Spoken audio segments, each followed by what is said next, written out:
The Tao of Self-Confidence, episode 643. Welcome to the Tao of Self-Confidence, where I share stories of amazing women who have discovered their inner journey to self-confidence. Visit our website at thetaoofselfconfidence.com. Your inner journey to self-confidence awaits.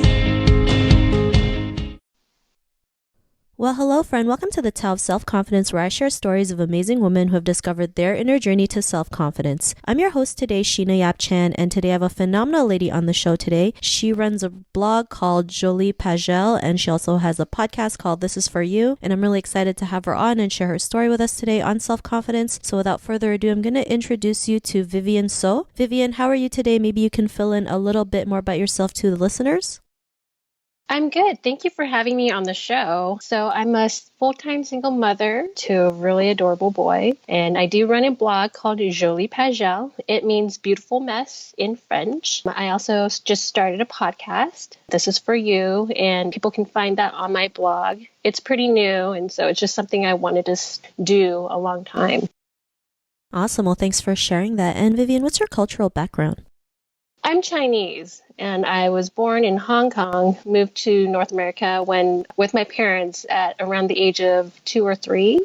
We lived in Vancouver, BC, and Houston, Texas briefly before settling in a small coastal town in Oregon.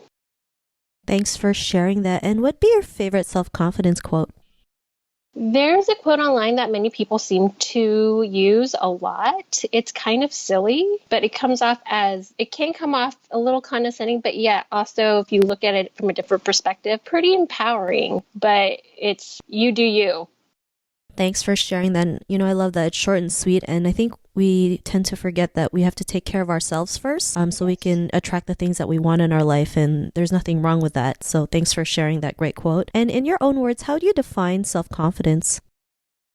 Accepting and loving yourself as who you are by not comparing yourself to others, which I find a lot of younger people do often. There's only one you, and you're pretty special. No one else can be you. No one else has lived your life, had your experiences. And, everyone has different perspectives that are really interesting. So I think the best thing to do is to let yourself come out. Thanks for sharing that great definition. And Vivienne, what was your life like before your discovery of self-confidence?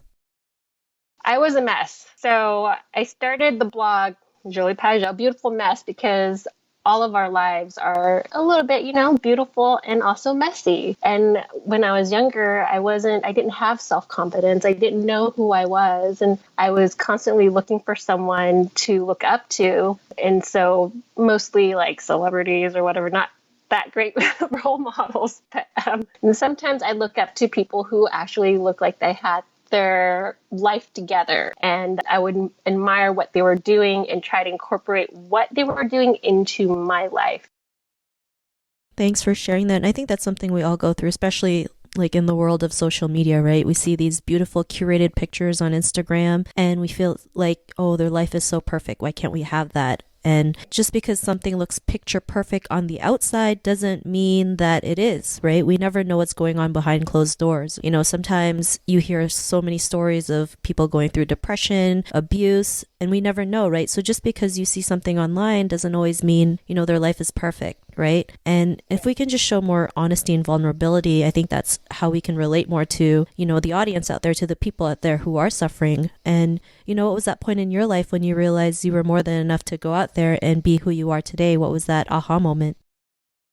During my mid-30s, I was going through some obvious changes. I was pregnant, and then I had my little baby, and I needed some therapy because I felt isolated most of the time, and I was also single, so I felt something was wrong and I was depressed. And when I went out on dates, I had very high expectations of people, and also I was also comparing my life to my peers, where I thought my life should be, and I was stuck in the past. And after a month long of online therapy, I decided to grab a few books to see if I can help myself undo the negative programming that was going on in my head. So slowly I became more confident because I started incorporating bits and pieces of what I read into my life. And then, long story short, there are many aha moments that I'm always constantly working on myself. Thanks for sharing that. And it's great that you're able to share what you've been going through, especially when it comes to like mental health and mental health awareness. And everyone has their own way of dealing with it and finding ways to heal it. Like you decided to do some online therapy, check out ways to better yourself, and which is great, right? Because here you are today sharing your story. And because of that, what's your life been like now? It's been great. I'm happier. I don't really care what people think of me. And I think it just makes me feel so much more free. I have less social anxiety. So back to, I don't care what people think about me. If they don't like me, who cares?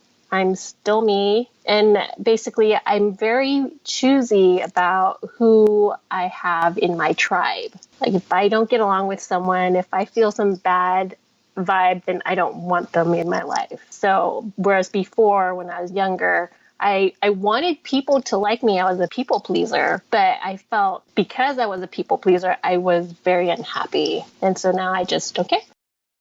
Awesome. Well, thanks for sharing then. I think that's something we all go through, especially when we're younger. We always want to be part of the cool crowd. We want to be liked by everybody, not realizing like that doesn't really do anything. But when you have that 2 or 3 or 5 special people in your life who are always there for you no matter what, that's most important. Like you mentioned, finding your tribe, finding, the people who bring joy to your life, right? Who lift you up versus bringing you down. So thanks for sharing that. And, to the woman who's listening to your episode, she may be in her own journey to self-confidence. What would be that one tip you would give to her? Be yourself and don't mind what other people think of you. It's really not worth the time or effort. And just be friends with people who bring value to your life, who appreciate you, and get rid of the people who do not. Thanks for sharing those great tips. And if our listeners wanted to get to know a little bit more about you and what you do, or check out your blog and podcast, is there any links or social media profiles we can connect with? I'm very active on Instagram, so you can find me on Instagram.com/by Jolie Pagaille, and you can send me a message. I always try to respond back. Awesome. Well, thanks for sharing that. And to our listeners, if you want to connect with Vivienne, you can also head on over to the taoselfconfidence.com and search for Vivienne's name. Her show notes will pop up along with everything else that we talked about. And I really just want to thank Vivienne today for taking the time to share her story with us and tips on self-confidence. So thank you so much, Vivienne. Yeah, thank you for having me. Not a problem. It was really great having you on the show. And to our listeners, be on the lookout for another new episode of another amazing woman's journey to self-confidence. And we'll talk to you soon. Bye for now. Thank you for tuning in to another amazing episode of The Tao of Self-Confidence. Get your free audiobook by visiting our website at thetaoofselfconfidence.com. Your inner journey to self-confidence awaits.